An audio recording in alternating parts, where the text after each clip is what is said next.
આજે વિધાનસભામાં 28મી ફેબ્રુઆરી 2026ના દિવસે આજે એક બહુ મહત્વના વિષય ઉપર મેં ગુજરાતના નાણામંત્રી મહોદયને રજૂઆત કરી। આજે પૂરક વિનિયોગ વિધેયક એટલે કે સપ્લિમેન્ટરી બિલ આવેલું, એપ્રોપ્રિએશન બિલ એનું અંગ્રેજી નામ છે। સરકારે ગયા વર્ષે બજેટમાં જે રકમ મંજૂર કરી હતી એના કરતાં વધારે ખર્ચો થયો અને વધારે ખર્ચો શા માટે થયો એના કારણો નાણામંત્રીએ રજૂ કર્યા બાદ વિધાનસભાની અંદર મતદાન થયું કે આ વધારો મંજૂર કરવો કે ના મંજૂર કરવો। અને એની અંદર મેં બહુ જ મહત્વનો મુદ્દો મૂક્યો। ગયા વર્ષના બજેટમાં ખેડૂતોને વ્યાજ માફી આપવા માટે સરકારનો ભાજપનો દાવો છે કે 0% વ્યાજે લોન આપવામાં આવશે। જોકે દરેક દાવાની વાસ્તવિકતા આવ અલગ જ હોય છે, દાવો અલગ, વાસ્તવિકતા અલગ।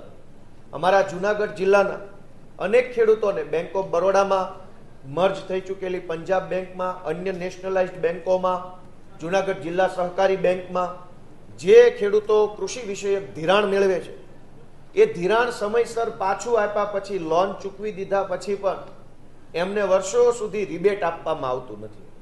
અને રિબેટ નહીં આપવાના કારણે ખેડૂતોએ માફિયાઓ પાસેથી લોન લેવી પડે છે અને વ્યાજે પૈસા લેવા પડે છે વ્યાજ માફિયાઓ પાસેથી।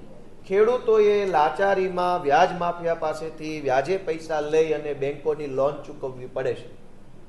જો સરકાર સમયસર વ્યાજ માફી આપે તો ખેડૂતોએ વ્યાજ માફિયા પાસેથી લોન લેવી પડે નહીં। આવો મુદ્દો મેં આજે ગૃહમાં રજૂ કર્યો પૂરક વિનિયોગ વિધેયકની ચર્ચામાં।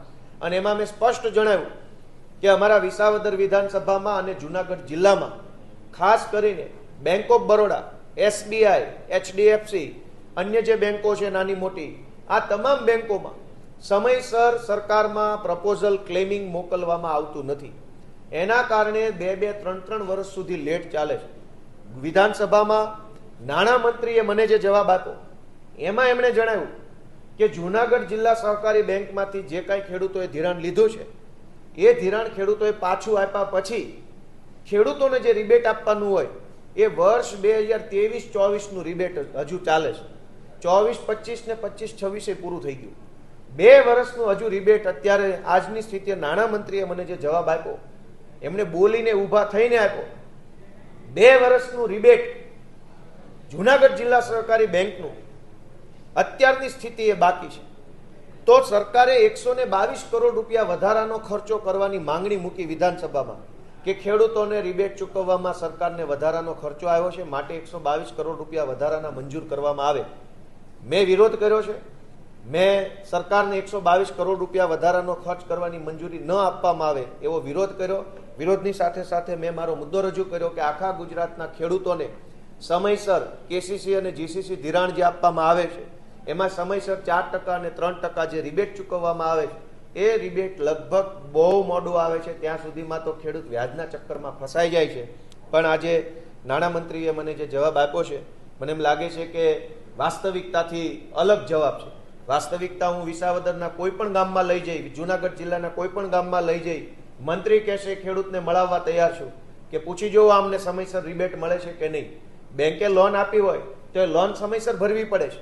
એક દિવસ પણ મોડું ભરો તો પેનલ્ટી લાગી જાય છે। પણ ખેડૂત સમયસર લોન પાછી આપે તો એને સમયસર રિબેટ કેમ નથી મળતું? આજે આ પ્રશ્ન પૂછ્યો છે અને એના ઉપરથી પણ સાબિત થાય છે। આજે કુલ ખેતીલક્ષી અને ગામડાલક્ષી મારા 3 પ્રશ્નના જવાબ ઉપરથી એવું સાબિત થાય છે।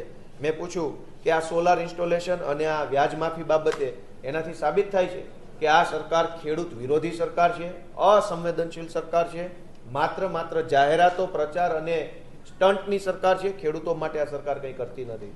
ધન્યવાદ।